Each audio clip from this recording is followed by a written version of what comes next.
Astaghfirullah. A'udzu billahi minasyaitonir rajim. Bismillahirrahmanirrahim. Wa in jahadaka 'ala an tusyrika bi ma laysa laka bihi 'ilmun fala tuti'huma wa sahibhuma fid dunya ma'rufa wattabi' sabila man anaba ilayya thumma ilayya marji'ukum fa unabbi'ukum bima kuntum ta'malun. Jika kedua orang tuamu mengajak kamu untuk melakukan kesyirikan kepadaku, kata Allah, maka jangan kau taati keduanya. Akan tetapi walaupun demikian tetaplah berbuat baik kepada keduanya di dunia dengan cara yang ma'ruf, dan ikutilah jalan orang yang kembali kepadaku, kemudian kepadakulah tempat kembali kalian, dan saya akan habarkan kepada kalian apa yang telah kalian lakukan. Surah Luqman ayat 15 ini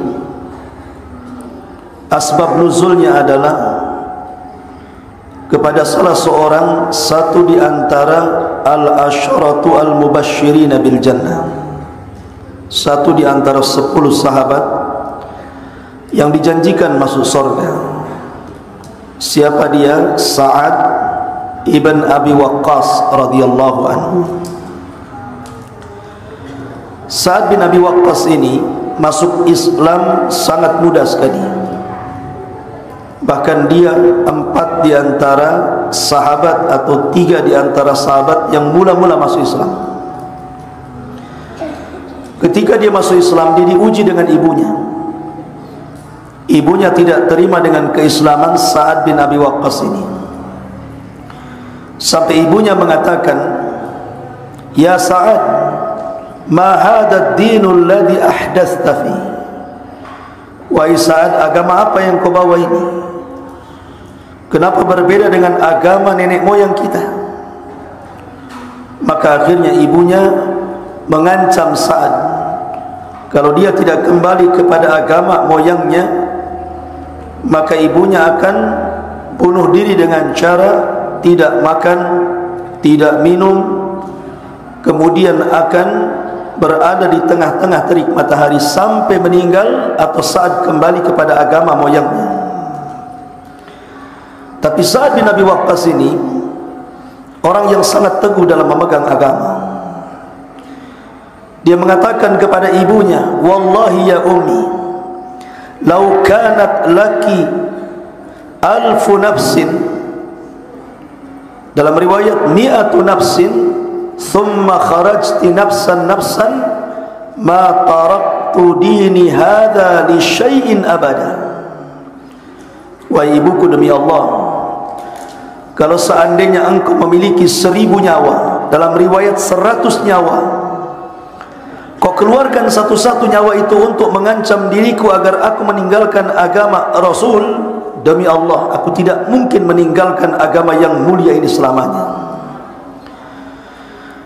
Kemudian Sa'ad mengatakan, kalau engkau ingin seperti itu, menahan makan, minum, atau berjemur di atas terik matahari, silahkan lakukan. Saya tidak akan mencegahnya, tapi saya akan tetap istiqomah di atas agama Muhammad sallallahu alaihi wasallam. Maka ketika melihat putranya istiqomah di atas agama Rasul, akhirnya ibunya menyerah. Ujung-ujungnya makan juga, minum, takut mati. Sebab itulah kemudian turun ayat ini, "Wa in jahadaka 'ala an tusyrika bima laysa laka bihi 'ilmun fala tutihuma." Kalau kedua orang tuamu, wahai Sa'ad, mengajak untuk menyekutukan Allah dengan sesuatu tanpa ilmu, jangan taati keduanya. Walaupun demikian, artinya walaupun kedua orang tua kita ini kafir, anggaplah seperti itu, maka tetap engkau berbuat baik di dunia dengan kedua orang tua yang kafir itu dengan cara yang ma'ruf. Ma'asyiral muslimin yang dimuliakan Allah Azza wa Jalla, sedikit saya akan jelaskan biografi Sa'ad bin Abi Waqqas. Sa'ad bin Abi Waqqas ini sebab keislamannya karena dia mimpi. Jadi dia mengatakan, ra'aitu fil manam, aku melihat dalam mimpiku sebelum aku Islam, ka'anni fi dhulmah, seolah-olah aku berada di atas kegelapan. Tiba-tiba id adha'a li qamarun, tiba-tiba ada cahaya bulan menerangi kepada sebuah tempat. Tiba-tiba aku diperlihatkan 3 orang. Pertama Abu Bakar Siddiq radhiyallahu an, Zaid ibn Harithah, dan Ali bin Abi Thalib. Jadi dari cahaya bulan itu Sa'ad melihat 3 sahabat Nabi ini, Abu Bakar, Zaid, dan Ali. Kemudian aku mendekat. Setelah mendekat, rupanya di situ ada Nabi SAW sedang dikelilingi 3 manusia ini. Kemudian Rasul menawarkan dalam mimpi itu untuk aku masuk Islam. Setelah itu aku terbangun. Tiba-tiba beberapa hari setelahnya datang Abu Bakar mengajak agar aku masuk Islam, dan aku pun masuk Islam sehingga aku menjadi orang keempat. Setelah Abu Bakar, Zaid, kemudian Ali, barulah Sa'ad bin Abi Waqqas masuk Islam. Jadi dia termasuk orang yang awal-awal masuk Islam. Sa'ad bin Abi Waqqas ini, ikhwan, di masa remaja dia tukang kelahi, anak muda tukang kelahi, dan dia orang yang pertama kali memanah, sehingga dia setiap hari itu latihan memanah, latihan menombak gitu kan, sampai setiap panahannya tidak pernah meleset. Itu di zaman jahiliyah dan masih muda. Karena dia masuk Islam, ada yang mengatakan usianya 16, ada yang mengatakan 19 tahun. Artinya dia masuk pada sabda Rasul, sab'atun yudhilluhumullahu fi dhillihi yauma la dhilla illa dhilluh. 7 kelompok yang akan mendapatkan naungan di hari yang tidak ada naungan kecuali naungan Allah. Salah satunya syabun nasha'a fi ibadatillah, anak muda yang tumbuh di atas ketaatan kepada Allah. Sama dengan antum, anak-anak muda. Nah, ketika saat sudah masuk Islam, saat ini hijrah bersama rombongan, dan dia rombongan kedua setelah Mus'ab bin Umair dan Abdullah ibn Umi Maktum. Maka rombongan yang kedua hijrah, salah satunya Sa'ad bin Abi Waqqas. Kemudian yang terakhir Rasul, Abu Bakar. Kemudian yang paling akhir adalah Ali bin Abi Thalib. Nah, ketika sampai di kota Madinah, di hari pertama Nabi SAW tidur di rumah Abi Ayyub al-Ansari. Karena kita tahu bahwa perjalanan hijrah Rasul itu bahaya, dikejar musuh, sehingga Rasul khawatir ketika dia tertidur tiba-tiba musuh datang. Maka Aisyah radhiyallahu anha menceritakan bahwa Rasul menginginkan ada seorang sahabat yang menjaga rumahnya. Tiba-tiba datang Sa'ad bin Abi Waqqas menawarkan dia yang menjaga malam itu untuk keselamatan Rasul. Setelah Rasul terbangun di pagi hari, rupanya dia bertanya, siapa yang menjaga malam ini? Maka Aisyah radhiyallahu anha mengatakan, Sa'ad bin Abi Waqqas. Maka Rasul mendoakan Sa'ad bahwa dia orang yang paling mustajabud doa. Kalau dia berdoa, diijabah doanya. Dan itu doa berkah dari Nabi SAW. Makanya nanti ada kisah di zaman Umar bin Khattab. Saat ini kan dipercaya untuk menjadi gubernur Kufah. Rupanya dia difitnah di Kufah itu oleh seorang yang dijuluki Abu Sa'dah. Bahwa Sa'ad itu orang yang zalim, tidak pernah memperhatikan rakyat, sampai kepada mencela solatnya. Solatnya enggak benar saat itu.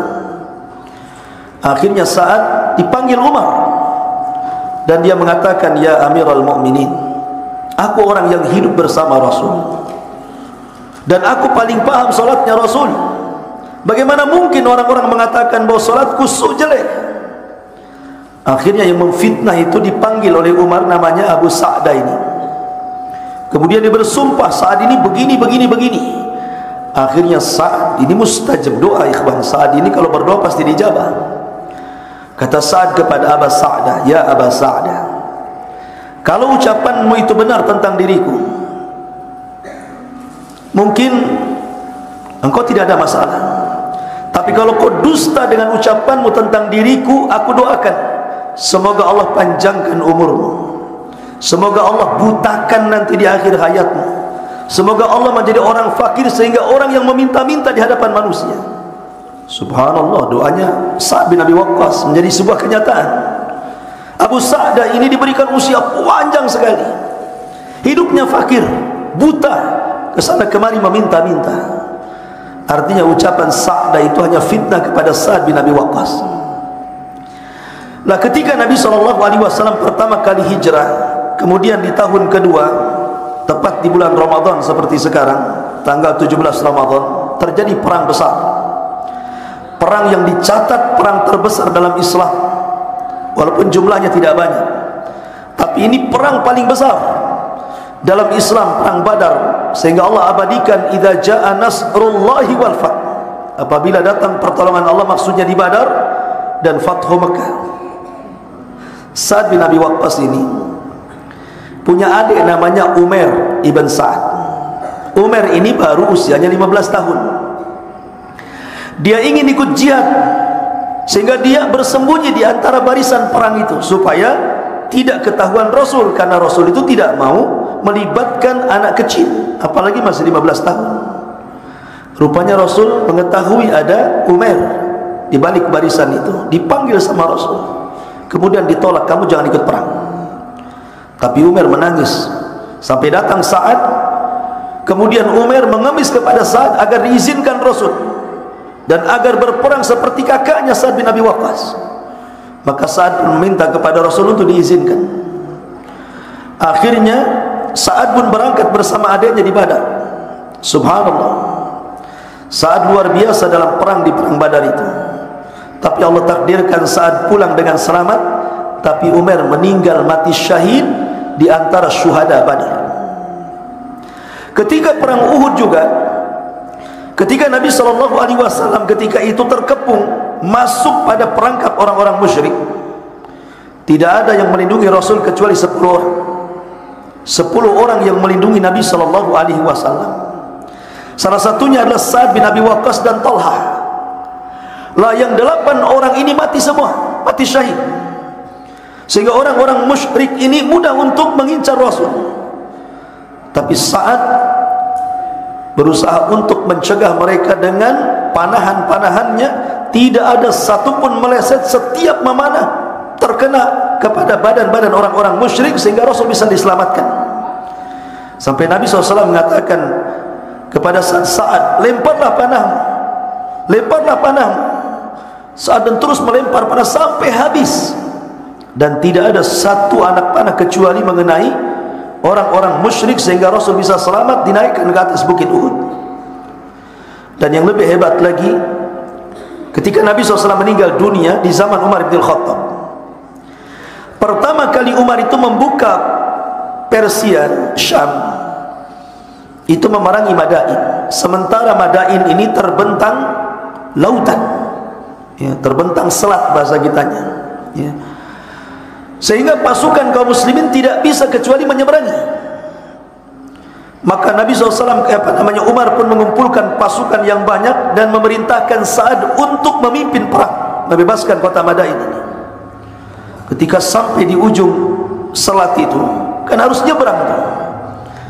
Sebagian kaum muslimin agak ciut, tapi Sa'ad memberikan semangat dan mengatakan, kita datang kemari untuk berjihad, siapkan kuda-kuda kalian seberang selat ini. Subhanallah, di sini ada karamah, ikhwan. Kuda-kuda itu satu pun tidak ada yang tenggelam. Satu pun kuda para sahabat tidak ada yang tenggelam. Mereka bisa berlari di air.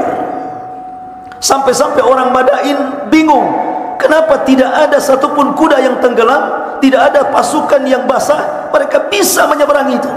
Subhanallah, ikhwan, ini pertolongan Allah Azza wa Jalla.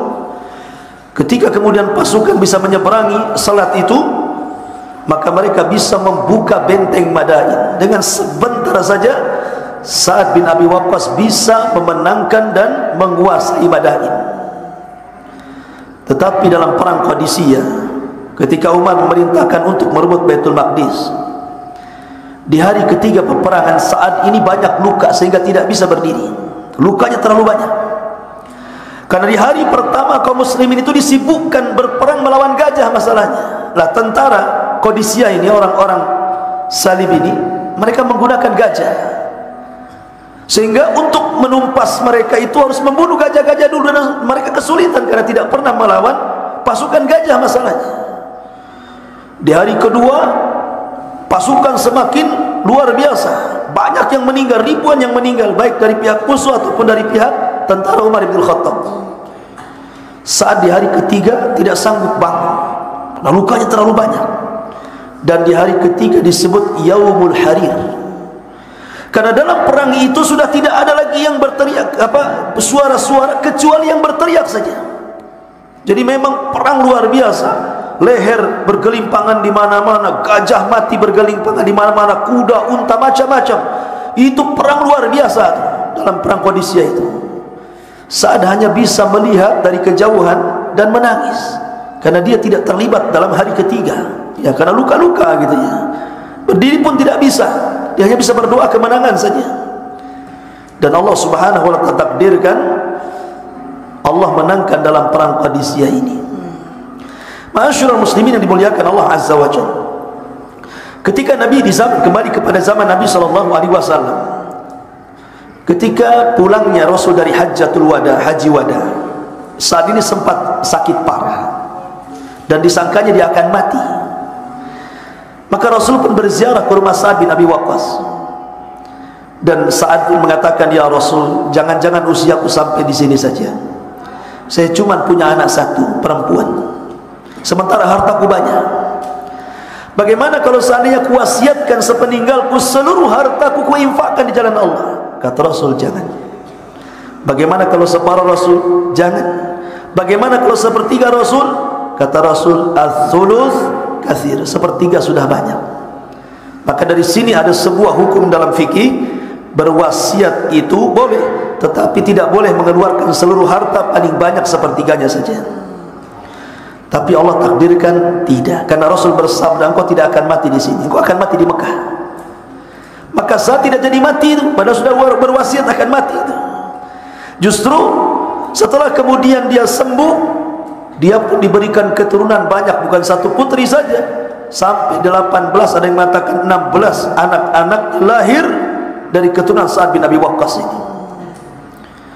Ma'asyiral muslimin yang dimuliakan Allah Azza wa Jalla, maka di saat atau di zaman Muawiyah bin Abi Sufyan, maka disinilah akhir daripada umur Sa'ad, karena Sa'ad ini adalah sahabat yang terakhir mati dari kalangan muhajirin, bahkan yang terakhir mati dari 10 sahabat yang dijanjikan masuk surga.